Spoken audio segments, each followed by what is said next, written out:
Welcome to the Future of Internal Communication podcast. I'm Jen Sproul, CEO of the Institute of Internal Communication.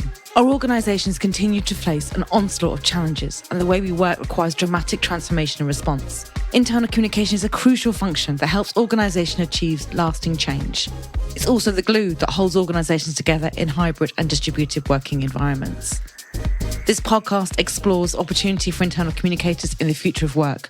The world is changing, and so must we. We hope you really enjoy listening. Hello and welcome to a special bonus episode of the Future of Internal Communication podcast. I am your co-host, Kat Barnard, as ever joined by my esteemed colleagues, Dom Walters and Jen Sproul. And today we have, I think, a really important guest who is going to talk about a really important issue that I think at this juncture in 2024, it's not too soon to have an important conversation about.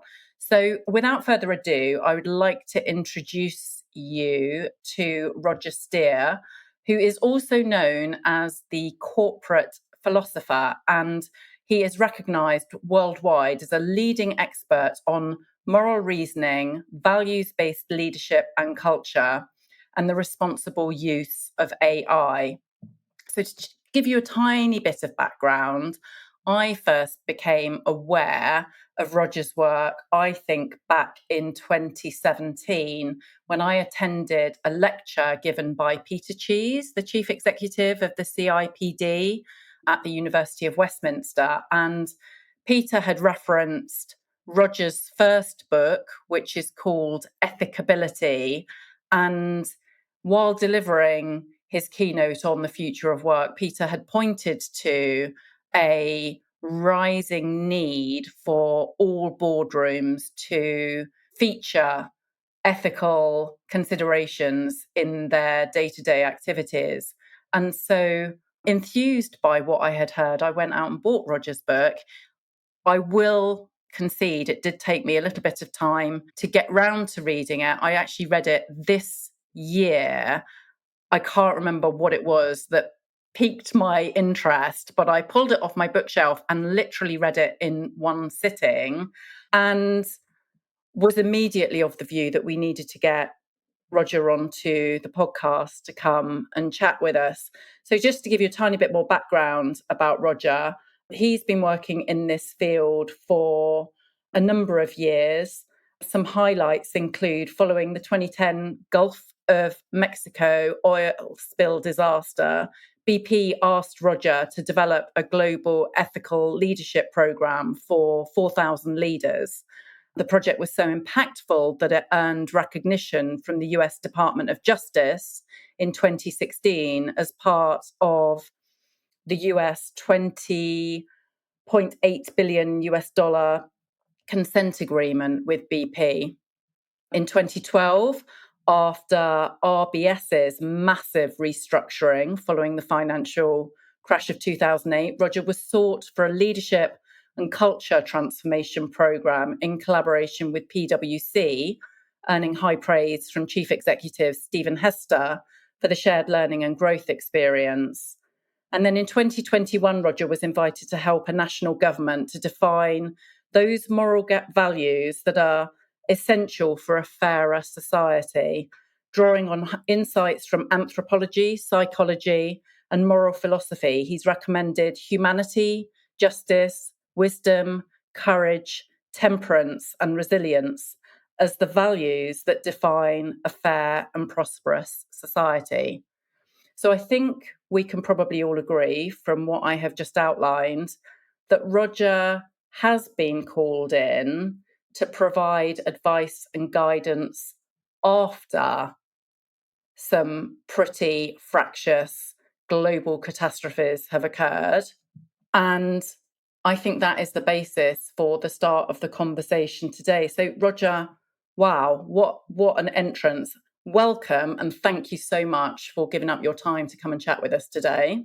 Thank you, Kat, and it's a joy to be with you. And I hope that the conversation we all have today will be illuminating and inspiring for your members. Thank you. And as we're recording, we are also recognising that this podcast now goes out to listeners on all of the continents, and we're fast approaching 25,000 downloads. So we recognise and are grateful to everybody that listens to the podcast. We recognise that it's really striking a chord. And I think as we approach the middle of 2024, it's not really an understatement to say that most businesses are in crisis mode now, trying to navigate multiple forces that are causing market complexity, the climate crisis, the onslaught of artificial intelligence, rising geopolitical tensions. There's an awful lot for business leaders to be contemplating on a day in, day out basis. And I suspect also a rising opportunity to respond in a knee jerk fashion rather than in a reasoned, measured, pragmatic way. So that is the backdrop by which I wanted to trigger this conversation. But Roger, let's start at the beginning for those that are uninitiated, perhaps myself included. In its broadest terms, what is ethics? Thanks, Kat. So some jesters say it's the county slightly to the east of London and north of the Thames, but I'm not an ethics boy. Ethics is the way we think about and debate how to lead a good life. And that applies in every aspect of our lives. So by good, I don't mean good in terms of earning loads of money. What I mean is good in terms of creating a sustainable civilization in harmony with the ecosystem we currently find ourselves on, which is called planet Earth. So ethics is something which applies to every aspect of our lives. And in terms of a hack for everyone to consider, for example, most professional institutes, most organizations, and I know the Institute of Internal Communications have one, has a code of conduct. And there are good legal reasons why we have a code of conduct. However, I do not have a code of conduct at home with my wife and my children and grandchildren. I do not have a code of conduct with my friends. Codes of conduct are not, if you like, a guarantee that you're going to do the right thing. And I've challenged regulators around, on this around the world, including the FCA here in the UK, who recognize that having literally tens of thousands of rules about what to do and what not to do is not the same as ethics. Ethics is about the way we think about how to lead a good life in the service of others. Aristotle talked about friendship as the ideal. And hopefully, if we're in a special relationship with an other, with a spouse, a partner, and we live our life together, we may or may not have children, we may or may not have grandchildren, we will probably have friends. That is the context within which we debate and decide what is right in any aspect of our lives. And it works pretty well because we've been running a 5 billion year software program called Evolution.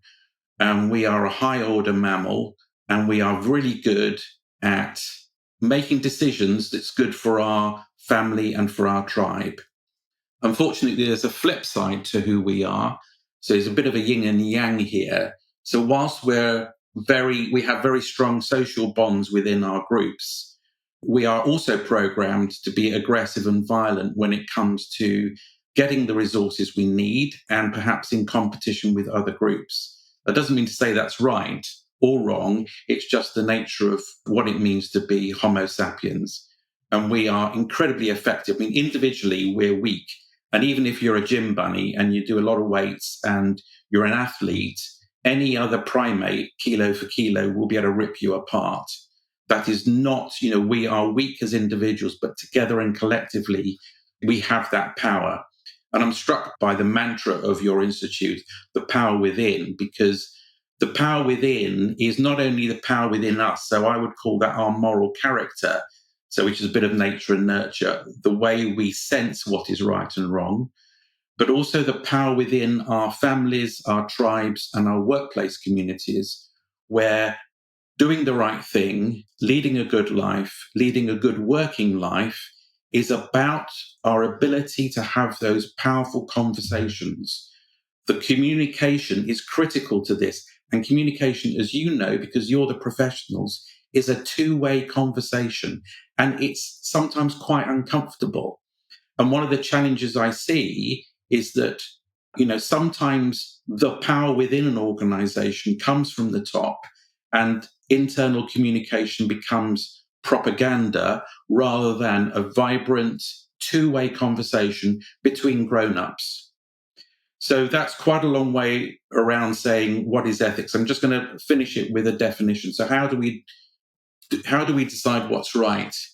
And I'm not going to use long words like moral philosophers love to do, and I'm going to say them now, but I'm never going to say them again on this podcast. So the first two are consequentialism and utilitarianism, which basically means what's right is what's good for us as a community of people. So I use the word people. So think about how your decision and actions impact other people. The second one is virtue ethics.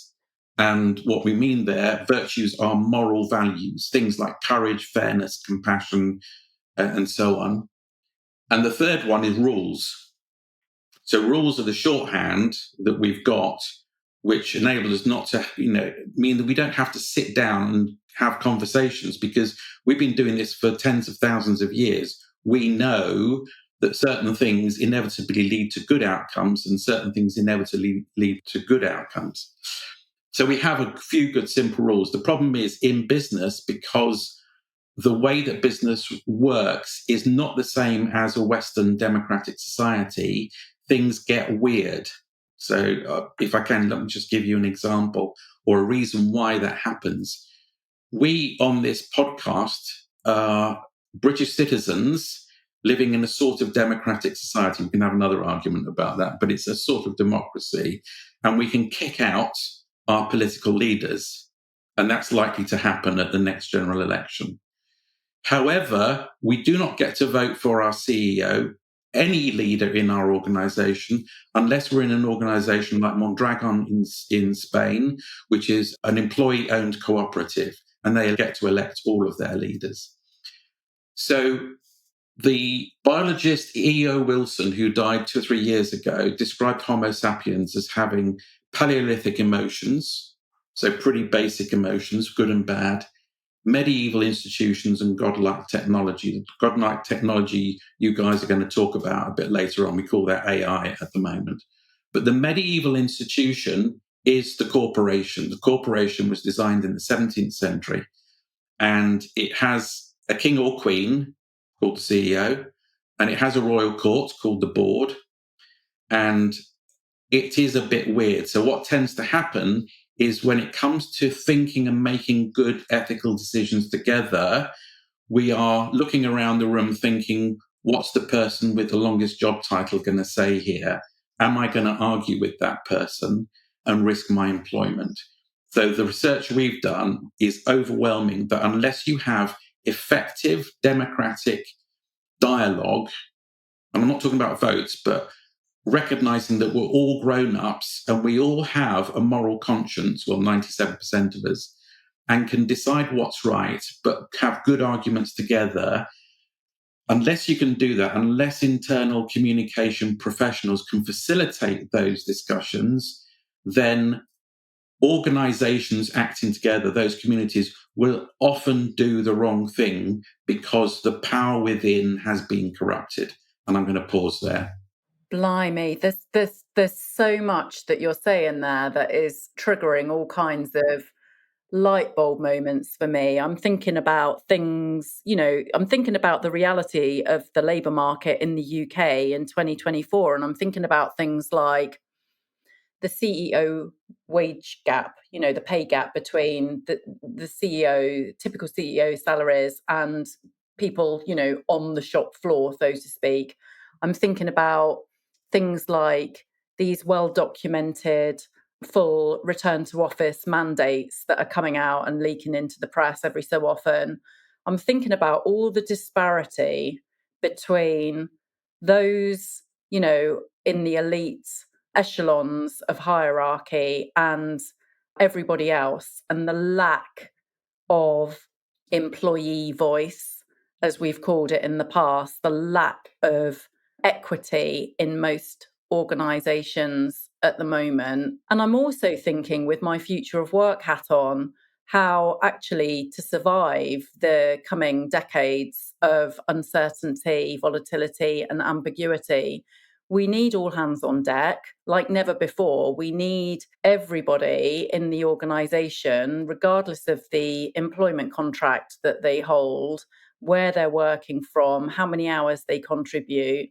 regardless of all the variables. We need all hands on deck, all eyes and ears open and alert to what's going on out in the marketplace, and feeling empowered and safe to speak about what they see and observe. It feels like what we need and what we've got are two wholly separate things at the moment. And if I was to call it, Roger, I would also say, and it seems like we're not short of examples of a lack of ethics in business right now. So I want to ask you another question, which is probably quite deep, but here we are discussing philosophy on a podcast. What is the role of ethics in business? I know you've started to touch on that in your, when I asked you the first question, but more poignantly for our listeners, what part does ethics play in a well-functioning organization? Well, as I've said, the role it does play is a bit weird. And it's because the world of work is about 300 or 400 years behind the evolution of our civilization and our society in terms of the way that power is used or abused. However, and there's always a however, there are thousands of leaders in business in the UK and around the world who are good people, people of good character, and they display the sort of qualities that we would expect to see in a trusted friend. They don't treat us like slaves. They treat us with respect. They listen to our own insights and skills and knowledge. So it's weird. I would say it's probably worse than that. I think business is corrupted because of that structural deficit or defect. But it has the potential. And here's why I do help leaders and teams in organizations transform very rapidly. So there's a meme in business that cultural transformation takes years. That's rubbish. We know that the culture we experience at work can change overnight if our bad leader leaves and a good person joins. And therefore, the hack we've got is to, and this is something that a lot of you will have heard before, we bring the best of ourselves to work. And what I mean by ourselves is our humanity to work. And humanity is the most powerful expression. I mean it in the sense of humanity linked to humanitarianism, which is our ability to work well together in groups. And let's face it, the corporation is a relatively recent design, and it applies to public sector and third sector organizations as well, which have badly, unfortunately, mistaken mimicked the corporation. Most people in the world, and for most of our history, we've worked in family enterprises, farming, creating artisan crafts, fishing, building houses in groups. So ethics in business is wholly good. There's nothing weird about the labor we do together in groups. If that's founded on the same bonds and friendship, by the way, the research that's coming through shows that having a professional friendship, a sort of a theme of professional friendship within the workplace is the most powerful sign of high levels of engagement in the organization. I trust you. I trust you to cut me a bit of slack when my kids are ill and I need to take time off. And And trust me, when the same thing happens to you because your mum or dad are ill and maybe terminally ill with cancer, that I will take up the slack that you need. That level of, if you like, that social good, that humanity is hardwired into us. And for most of our history and in most of the world now, that still operates. What we've got to do in the modern corporate workplace is to challenge these constructs, these legal constructs that have perverted the power within, but recognize that people of good character, and I'm going to name one person, one CEO I've worked with 3 times. His name is Joe Garner. He was the CEO of HSBC UK retail bank when we first met in 2007. He then went across to run BT Openreach, and his final job was 2016 through to 2022 when he was the CEO of Nationwide Building Society. And all of the stuff I'm talking about, we put into practice, particularly in Nationwide. And he didn't talk about democracy. He talked about, wait for it, democracy of voice. So in any discussion, any meeting, everybody had a moral obligation to share what they thought was the right thing to do and why, and follow, if you like, a moral reasoning framework. And everybody was encouraged. Nobody was punished for doing that. And the quality of the decisions made were astonishing. And the culture transformation happened in months. So their Glassdoor score went from 3.2 to 3.9 in 6 months. And for an organization of 20,000 people, that's a hell of an increase. And Joe's CEO score was in the mid 90s, obviously. So my answer is ethics in business is a force for good, but if it's not, it's because you've got misleaders, not leaders. And the remedy for that is very simple. We need to make sure we hire people of character into leadership roles within our businesses and, of course, within society, but we're not going to get into politics. Roger, that's like Kat said, as you've been talking, there's so many light bulb moments or things that you're saying that just hit at the core. And you've talked about our tagline, the power within. And we also talk about, we just want to feel like we matter, like we're valued, like we mean something, that we're not just a number on a board. But I sometimes worry that we're going in that opposite direction. And actually more people are feeling like a commodity than a human. And then what that does to us. And there's many things that you've talked about and words about conversations and dialogue. And I think that's something that seems, even from my perspective and the conversations I have, there is more fear around entering difficult dialogue. It's a fearful place. You know, the rise of activism, which is just another way of employee voice. And we also know from our own research, when we've looked into employees and what they want, is that they want to be heard, but more so than ever, they want their words to mean change.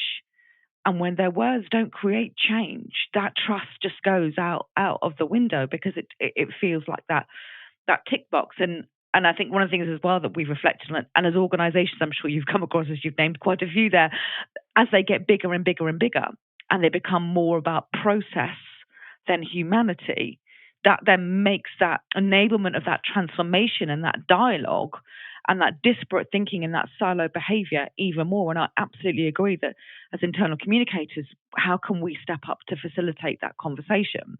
But with all that being said, there is, as we say, so much also going on in the wider world that we live in. We've talked about it earlier: climate action, mental health, cost of living, finances. There's so much. And I think there is a growing pressure and expectation of organizations to do good for society.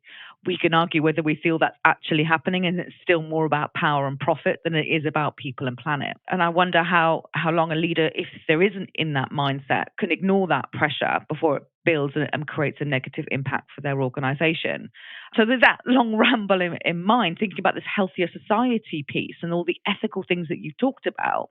How do we, I guess, impress how ethics and the role of business has to play in a healthier society? And I guess with that, then how do we impress to those senior leaders or those people why that's important if it's not a number on a balance sheet?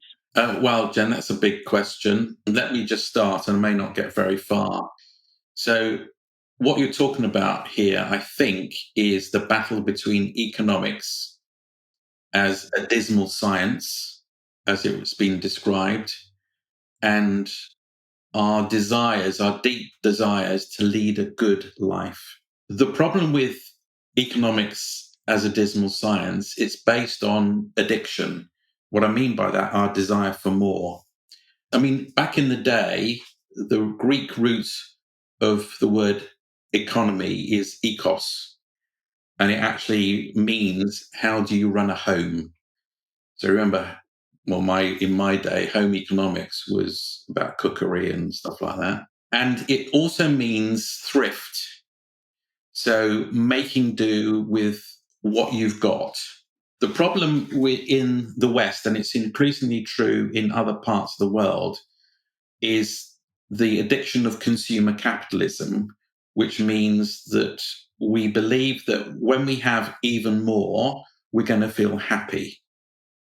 And that's built into our monkey brain, that when, for example, food was scarce, if we found a very rich source of food, like a beehive full of honey, we would endure the stings in order to get this concentrated form of energy. And because we're hardwired, as soon as we get something sweet, we eat loads of it. Well, we're now in a civilization which is not only delivering cheap industrial carbohydrates to eat, the whole system is running on, if you like, our desire to have something new. And what we thought was cool 2 years ago in terms of a TV, an LCD or OLED TV, by the time the next one comes out, it ends up in landfill. So what I'm saying there is that I don't think we can square this circle until we ask ourselves pretty fundamental existential questions, which is, what does it take for us to lead a good life? And we've got some pretty horrible statistics. So since the 1950s in the UK, so we came out of post-Second World War rationing in 1953, happiness levels increased until the 60s, and then they flatlined ever since. And in fact, in many cohorts in our society, groups of people are suffering more and more levels of mental health illness because of this addiction that we've got to more. And if you take it in a microcosm, if you like, the rule that says next quarter's got to be better than this quarter in terms of sales and profits is just part of that same conundrum. This isn't communism. This is ecology. This is our ability to say, if we keep eating ourselves and we keep eating what we've got or making it toxic, then, we're not going to survive for very long, or lots of us aren't going to survive. So I don't think we can fix this at a tactical level. We've got to have a moment where we really understand that there are some pretty fundamental things we've got to fix. But I don't see the political will. And this sounds like the ditch of despair. I don't think things are going to get better until they get worse. I think and it's fair to say that. But I also think as well that whilst there's sort of two sides of that coin, as you say, as well, as there's that what we're doing at the other end. But I think that there is a growing want or better good life from society and from us as citizens. And I think that sometimes we're in, as you said earlier, that distance between business and what we feel in our friendship and our values in our lives and that gap is widening. And I was reading somewhere as well as that inequality feels like it's rising again after years of being in that direction. So I think for us all to reflect on, and I think that conversation that I hope that as internal communicators we can try and have to see where we go. But I know that Dom is burning to ask the next question, so I will let Dom take the mic. Well, you say burning, and it follows on very nicely, I think. I mean, I love the conversation we're having. In fact, even though it's actually quite early in the morning, I want to pour myself a large glass of whiskey and sit back and reflect upon what the good life is and how it's going to affect me. But I also know that there are many people listening, many practitioners of communication, who'll be saying, how do I get permission to have this conversation? Because there are lots of words we've used, which I think in organizational terms are quite polluted, quite toxic. One of which I think is philosophy itself. And I've seen in many cases, philosophy has become a bit of a boo word, like the word academic, where people say, well, that's a philosophical question, which is perhaps code for not something we're going to get into because we're running a business. I'm paraphrasing, obviously. And I think the second thing is we talked about values. Roger, you've mentioned values. And I've been through many campaigns where organizations have developed values and they've done all the right things. They've got people involved. They've done the listening. They've helped people form them. And then they've become nothing more than a rather curling poster on a wall that people almost look to out of cynicism. So what I'd love to know, Roger, because you've worked with some leading organizations successfully, how do we bridge that gap? How do we take what we know is sensible and all the things you've talked about, and how do we then get people in organizations interested in doing something about it? Because I suspect, as you say, 97% of us are morally good, want to do the right thing, want to have a good life. But sometimes the reality of business, those quarter upon quarter improvements, etc., get in the way. So how can we start to have those conversations? And I guess to do that, first of all, what are moral values when it comes to business? But also, how can we demonstrate that they're important in helping organizations be successful and function well? Massive question. I apologize, Roger. I'll pour the whiskey if you start the conversation on this bit. I love whiskey. Whiskey doesn't love me, unfortunately. So, yeah, I mean, I think your word picture of a set of values as a curling poster is wonderful. I think I might have to borrow that from you. It's absolutely right. And these exercises ignore the fact that we as people, as grown people or even children, we do have a set of values that are baked into us and that are baked into our family life, as long as you live in a just society. So moral values, I'm not going to run through an extensive list. By the way, your listeners can find out how they rate on moral values by taking our currently free-to-use moraldna.org psychometric, and it will tell you how you make decisions using the 3 philosophies of people, values, and rules, which I talked about earlier, but also give you a score on ranking for each of 10 moral values. So moral values, one of the ones that, so by the way, word integrity is not a moral value. It's a basket which says, these are all the moral values I believe in. So integrity is what we call a meta value. So you often hear people talking about ethics and integrity and all sorts of, those are category errors.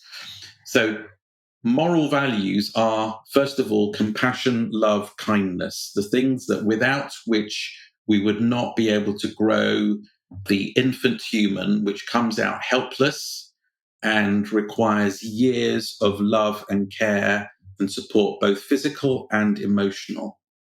And I often ask in seminars, I ask people, when does that stop? When do we no longer need that love, care, and support of others? And some people think, 18 or whatever. And a lot of people say never, absolutely never. That never stops. So love, compassion is number one. The second one is fairness, justice as fairness. So if you want to understand that, there's a great 20th century philosopher called John Rawls, Rawls, who talked about justice as fairness. And I think Kat used the phrase in the introduction, equity. Equity is not the same as equality. Equality is everybody is the same and gets the same. No, equity is about fairness. So if we have a child in our community who is born physically or mentally disabled, a just community will divert more resources to supporting that child than it does an able-bodied, sound, mentally healthy child. And that, most people say that's right. It's not true for all societies, but that's fairness. The next one is prudence or wisdom. In other words, let's realize that we've got a mind. I don't use the word brain, because brain is not what we use, is not the only thing we use to think. We use our mind, which has a physical connection to reality. And by the way, this is a challenge for AI, is it does not have a connection with the physical world at this stage. So our mind, which is our whole body mind thing, is our ability to think rationally, but also to think emotionally, and also to intuit. Intuition is a very powerful sense that we have Philosophers and quantum physicists think it's our ability to tap into the quantum universe, but that's a whole series of podcasts. We're not going to go there now. So there are other ones such as humility, which is in deficit in most misleaders. So most misleaders suffer from a combination of narcissism, which is the opposite of humility, Machiavellianism, which means they don't tell the truth, they are devious. And the final one is psychopathy or pathology, which means that they don't care when they hurt other people. Anyway, that's again another series of podcasts. So those are a few that I would share with you. And when I see a set of corporate values, Dom, I look at them and say, which of these could you use to run a gulag or an extermination camp? Because if you have one such as teamwork, that's morally neutral.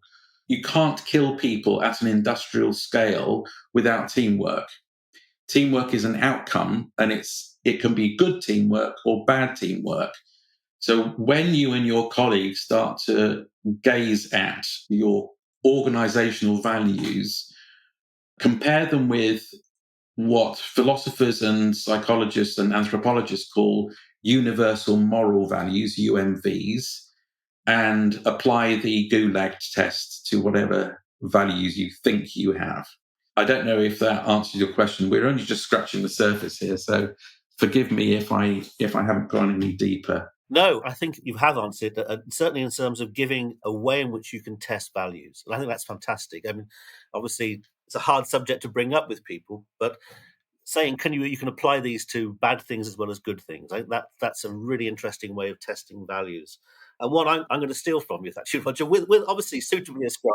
I think lots of organisations feel as though they should have values, and they go around and produce them the right way, then they forget all about them. So I guess the other side of the coin is, how are they demonstrated? And that goes some way to answering, I think, your challenge, which is these could be good or bad. And I think the other thing which I take it from what you said is relaying it to the organization, because we talk a lot about abstract concepts, I think. And what you've just done is helped, so I've made lots of notes, help differentiate between equity and morality and philosophy and equality. And I think once you start to differentiate those terms, then you can start to apply them into a specific organization, which I think is incredibly helpful. We're moving on. So there's some really big words there. And I'm going to move the topic towards then generative AI and how that fits in this landscape, I guess, that you've talked about. And there's many things as well. I believe in communication has to have humanity at its heart. It's about words. It's how we cultivate emotion. It's about how we create understanding, how we build meaning, how we ensure fairness, and how we feel compassion and love and safety. And I think love seems a strange word for business, but I think it has its place in the right context as well. And I've always said we're in the business of emotion, and that's what we're trying to create. And AI is coming down the track. Well, it has been sort of exploded, I guess, onto the scene, even though it's been building for many decades, as we know. But last year it became quite the explosion and a sort of scramble, really, about, well, now AI is here, we should all be adopting it. And it's sort of that sort of rapid race to it. And I know from talking with our members and those in the practice of communication, we're all sort of, it's the big topic. Well, how can we use AI? And a lot of the things have been said, well, let's use it for the grunt work. And I still ask, what is grunt work? And what does that mean when we're thinking about how we communicate with each other and we communicate with an organization?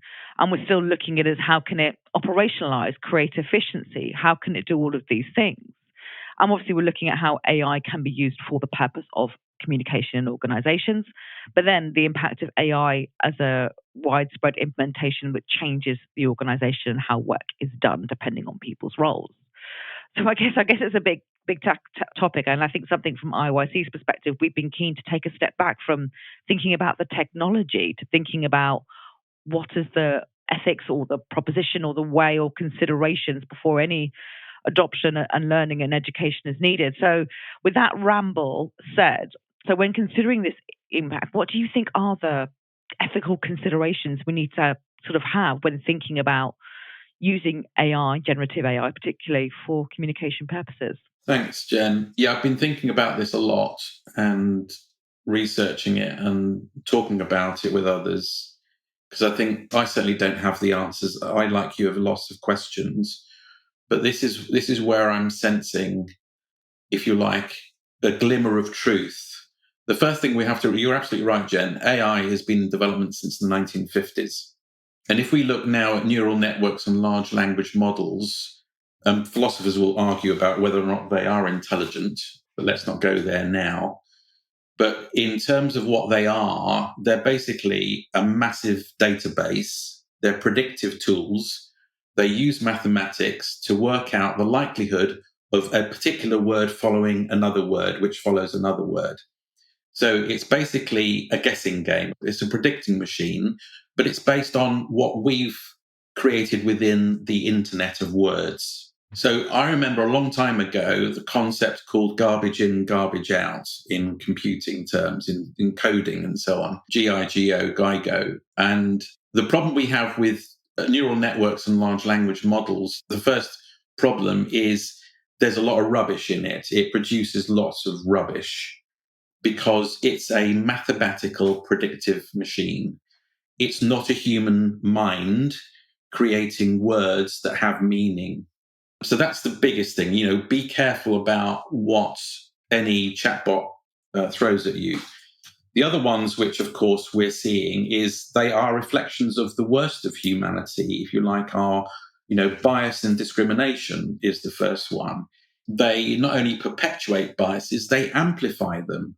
And if you, in the safety labs, they are trying to jailbreak these chatbots by asking the same question in different ways hundreds of times. And in the end, the chatbot system throws up stuff which breaks the safeguards. So it's racist, for example. The next one is misinformation and deepfakes. Well, we've had propaganda. People in power have tried to manipulate the truth for their own ends for thousands of years. There's nothing new here. It's just easily accessible. Deepfakes are very scary and appalling. In other words, one of my wife's Facebook accounts has been cloned. That's not an AI thing, although it's possible it was a bot that did that. But sometimes you can't believe what you see or hear or whatever and read. Intellectual property rights is a big thing. So all the big chatbots have basically sucked up all the freely available data in the system. What they're now being caught doing is stealing copyright IP, copyright information, private information. So privacy is another thing. These things, although you have to pay a small subscription, it doesn't cover the cost. So basically, the price you pay for using generative AI is a lack of privacy and the exploitation of private data. For the workplace, you've got job displacement. So people will lose their jobs or their jobs will change. We don't know how this is going to work out. I think the best thinking I've heard about this is it's a bubble at the moment. We thought that having computers and having PDFs, for example, would mean we would have paperless office. Well, that's not worked well, has it? There are still reams of paper, etc., etc. Security, they can be hacked. Cyber phishing, all of that stuff is going to be enabled. Accountability is the final big thing. So who is responsible for it? And the problem we've got is that AI within the West is driven by autocratic business leaders like Mark Zuckerberg at Facebook, like the leadership at Google, and so on. In the other parts of the world, it's driven by autocratic political leaders who are using AI for, allegedly, to destabilize democracies, etc., and destabilize family life and all the rest of it. So AI is here to stay. It's always been here. If we think about propaganda, it's a reflection on who we are. It's a moral mirror to the best and the worst of us. AI at its best, it enables a radiologist or an oncologist to detect cancer cells rapidly because the AI is scanning all these X-rays and mammograms, etc., and throwing out the ones that it needs a human to look at. So that's great. But it's also creating, if you like, a lot of the moral sins that we've got, and I don't mean that in a religious sense, they're now on steroids. Everything that is bad about our society, AI is amplifying. It's amplifying the good, but it's amplifying the bad. And so therefore, I can't give a coherent sort of formula for your profession. What I would say is you're clearly aware of it. I've read your report on AI and the future of internal communication white paper, which I think is great in setting out the sense. But the answer is we have to keep talking about it and arguing about it and trial and error. Sometimes we're going to make mistakes. Well, look, let's not fire people who make an honest mistake. Let's learn from it, and so on and so forth. So that's my ramble completed on that. That does make me think about something that Dom said earlier, this piece around how sometimes in some organizations, words like philosophy and values have lost their importance, that they're denigrated as being off-piste, irrelevant when it comes to the priorities of an organization to maintain shareholder profits, etc., etc. I would invite listeners to think about courage today, because actually, and I know we've not talked about this, and probably it's another whole conversation in and of itself, but I think, Roger, you and I might have talked about it when we were prepping for the podcast today.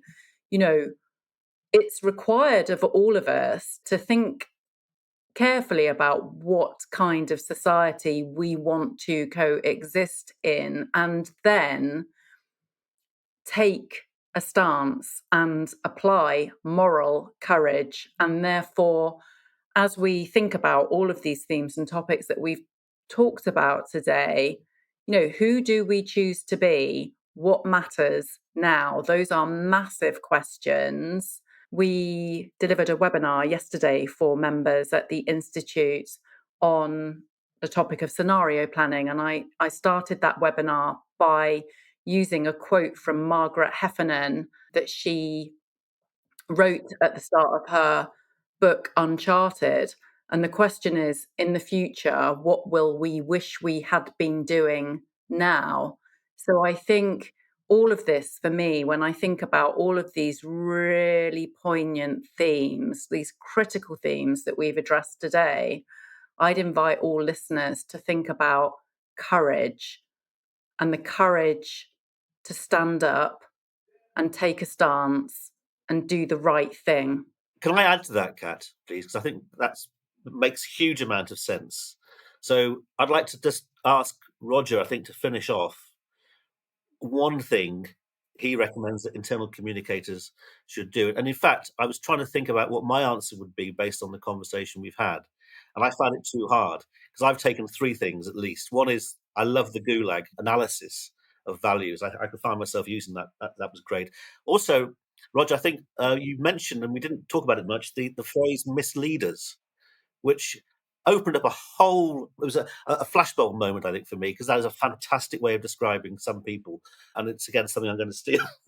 And I think also the idea about democracy of voice, because again, I know as communicators we come up against brick walls of leaders who will shut down whole conversations by saying, I'm not running a democracy here. I think being able to talk about democracy of voice is a very powerful way of reopening the conversation in a constructive way. So I failed to pull just one thing from our conversation, but I'm going to ask you to do that, please, Roger, and say, look, what one thing would you like internal communicators to do to demonstrate that courage that Kat's just talked about? My natural reaction is same as yours, Dom. I would take a rule like what one action and break it, which is what you've done. And I think that's fine. So one of the things, compliance is not the same as ethics.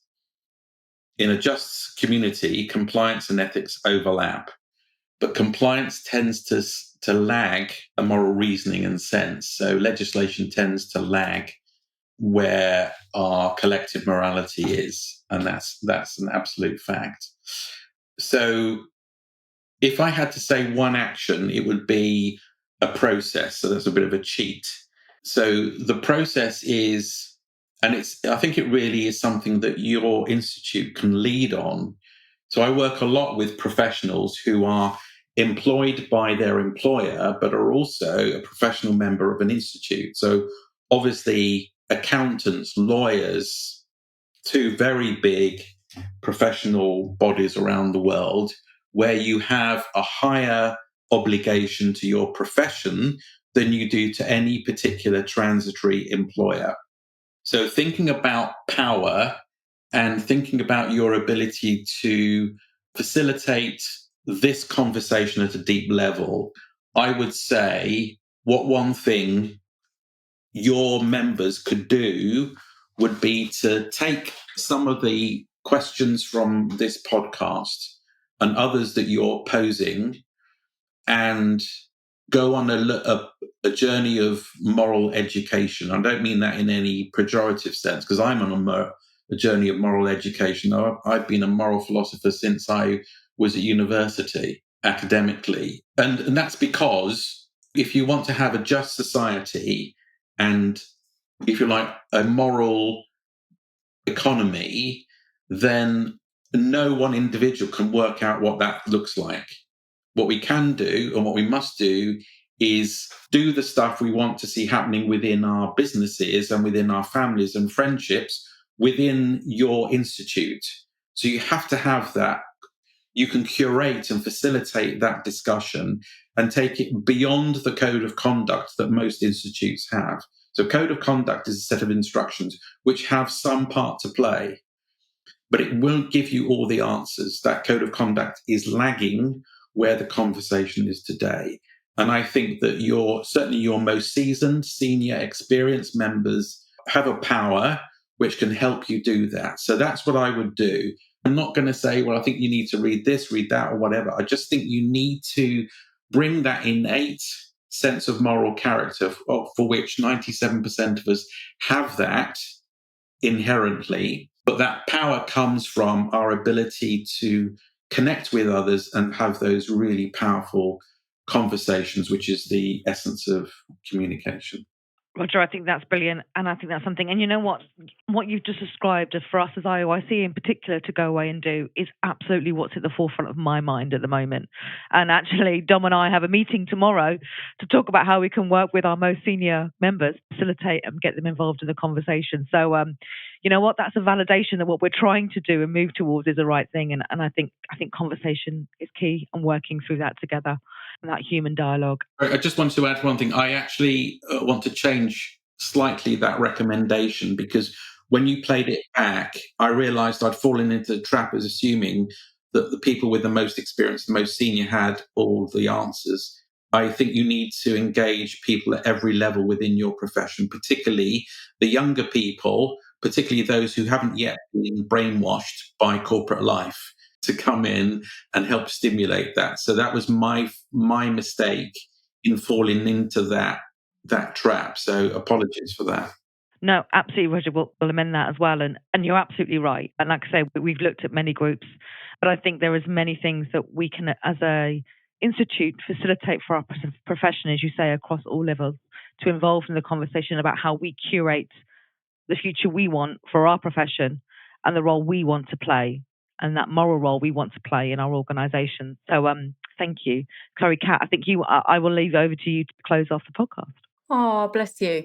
I wasn't thinking of one thing in particular beyond, oh my goodness, this has been such a rich conversation. I'd like to think that at some point in the future, Roger, you would be happy to come back and partake of a part two, because as you guys were all speaking earlier and I was thinking about what was being said, there was something in there for me that reminded me, of the reality in journalism that if it bleeds, it leads. Of course, we are impregnated with bad news stories all the time. So the stories that manifest in our mainstream media are the kind of disaster headlines. And I think it's really easy to overlook the good work that is going on and the good stewardship and the responsible leadership. And so perhaps, these conversations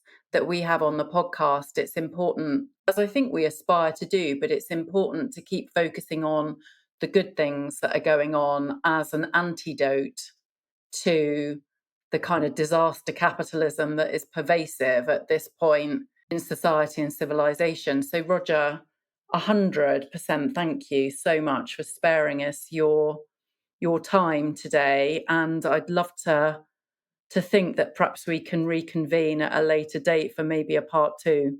And thank you to the three of you as well. So, this conversation is a gift for all of us. And thank you for the opportunity to discuss these challenges and opportunities with you. And if you want me back, I'm very happy to do a part 2. Lovely. Thank you so much. And for everybody listening to the podcast, plenty of food for thought there. Take a step back, get a cup of tea, and just give yourself an hour, half an hour to just think. Thank you, everybody.